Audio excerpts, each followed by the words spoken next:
We are back on Taking Care of Business on Koerner Radio, News Talk, 1180, 1230 KGEO, 1410 KERI, 1000 KKIM in Albuquerque, New Mexico, and 3 times a week on the Internet nationwide.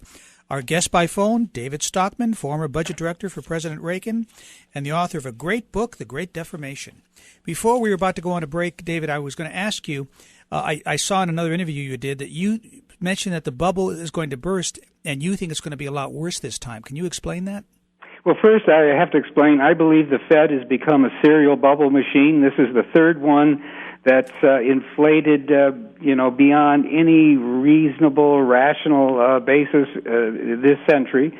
For 5 years, Greenspan inflated the dot-com bubble. They said, don't worry, this time is different. We're subject to some kind of technology and productivity miracle. The bubble kept expanding, and then finally it just splattered all over, as we know. In March 2000, people lost trillions of dollars. It set back Main Street America for years. And before we even got back on our feet, Greenspan was back at it. He said, let's have a housing bubble this time. Effectively, that's what the Fed said. We had this huge run-up in housing prices for 11 years, 200% in many markets. That wasn't sustainable, obviously. It was based on false prosperity, enormous amount of over-borrowing for mortgages. That bubble collapsed. And again, the householders of America lost something like $7 or $8 trillion when the housing bubble went down the drain. And instead of learning our lesson after 2 failures, we get Bernanke in there and his merry band of money printers in late 2008, 2009, and they decide, to reflate the bubble even more fantastically. So the stock market is now up almost 200% from the bottom in the winter of 2009. The Main Street economy is still suffering. Job creation has been few and far between. Real investment is still lower than it was before the bubble collapsed, if you can believe that. And we know that real investment in plant and equipment is what makes an economy grow. And yet we now have the stock market at an all-time high, nearly 2,000 on the S&P 500. This is a bubble that is in its last days, I think. Valuation measures are really crazy. The Russell 2000, which is more of the higher risk, so-called high beta stocks, is trading at 85 times earnings. That's a crazy multiple. Wow. We're at the same sort of valuation extremes that we were at in 2000 and 2007. So it's only a matter of time. And it's unfortunate because the Main Street economy is going to take a pasting again once the market collapses. Those who have fallen for the siren song of this time is different and get into the market before it's too late will have another devastating period of losses. And yet, unless somehow we tame and curtail this Federal Reserve and stop putting all these Keynesians on there, as both Bush and Obama have done, we're going to be, unfortunately, fated to repeat this cycle over and over. And you can't do that, forever without really destroying the fundamental basis of prosperity. I think it's probably a little bit too late to get back into the stock market anyway. But I wanted to get back on the Import-Export Bank, and I got the impression that you're totally against that. Yes, that was one of the first big corporate welfare subsidies I convinced President Reagan to cut in 1981 when we were starting his whole historic effort to try to curtail the budget. Obviously, most of the money goes to 3 or 4 companies. General Electric, a massive AAA credit. Boeing uses 50 or 60% of the money. And it's wrong. The free market should determine what risks exporters are willing to take. And just because some socialist governments in Europe decide they want to, subsidize Airbus exports, it doesn't mean that we should follow the same foolish policy and put taxpayers in harm's way. My argument at the time was that we should cut weak claims, not just weak claimants. In other words, what I'm saying is if you're unwilling to cut Boeing off the gravy train, how are you going to convince voters in America? How are you going to get the rank-and-file congressman to stand up and be counted when you have to do tough things like, let's say, reform the food stamp program or try to curtail the runaway entitlements for Medicare and Medicaid? And, we could list many other cases. You can't do it.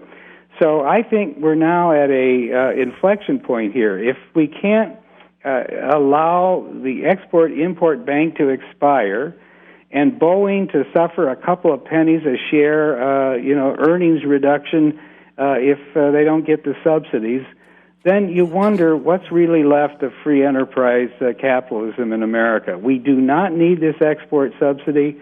It is entirely a beltway device that the lobbyists and the K Street consultants push.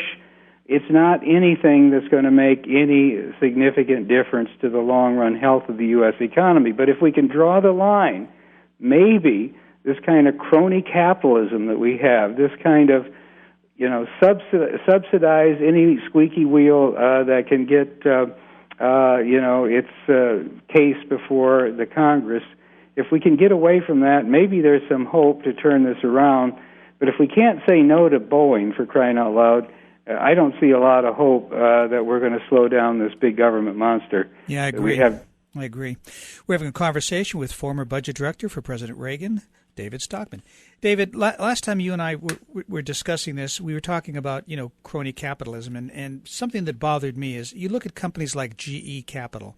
I mean, they could have sold, 7-8% of their stock and been totally in the black, but yet rather than do that, we had a corporate bailout for companies like GE Capital and GMAC and SIST. I mean, it's crony capitalism at its best. Yeah, you hit it right on the head. That goes back to the crisis, of course, of September 2008. And the nation's leading crony capitalist, Jeff Immelt, who's CEO of General Electric and happens to be a big Obama supporter, or has been, this was even before the election, put out an SOS, oh my goodness, I've got $90 billion worth of commercial paper. I'm having a hard time rolling it over at 3% interest. And so rather than do the right thing, which he was badly positioned in a market that's risky, which is the commercial paper market in the short run, rather than do the right thing and fund his balance sheet with long-term capital that may have diluted earnings, that may have caused that year's executive bonuses to be lost, or that may have required some longer-term higher interest rate debt. He called up his buddy of the Treasury, Hank Paulson, a Republican from Wall Street, by the way, and said, help, I need some cheap money. And the next thing you knew, this is simplifying, but basically correct, within a week or so, the whole commercial paper market was nationalized. It was bailed out by a Republican administration sitting on the third floor of the Treasury building in Washington, being run by a president in the White House who was clueless about what was going on. You remember he said, I'm going to set aside the rules of the free market in order to save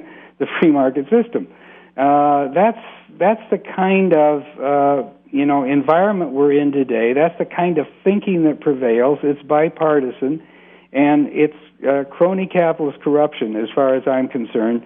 And if we can't stop it at the Ex-Im Bank, or if we can't stop it next time GE comes hat in hand because they've gotten themselves in trouble again at GE Capital, then we're in a great deal of trouble. David, I understand that. I have a question because I really don't know about General Motors. I keep hearing that they've paid us back, and then I hear that they haven't paid us back. What's the situation on that? No, they haven't paid us back. And besides that, when you put the taxpayer in harm's way, you ought to earn some risk-adjusted return if that's what you're going to do. But frankly, the Treasury is not a hedge fund. They never should have bailed out General Motors in the first place. There was no shortage of car capacity in North America.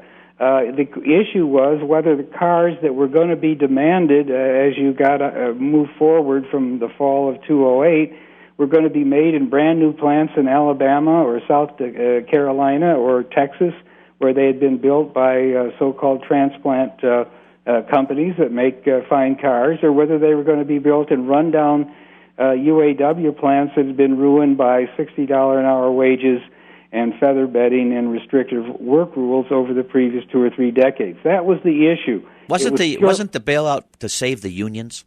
Yes, exactly. In other words, it was not to save jobs. It was not to protect the car buyer, to make sure he had enough choices in dealer lot when he went to buy a car, there were 17 suppliers providing good cars and trucks and SUVs in North America at the time that the Republican White House bailed out GM, and I have to re-emphasize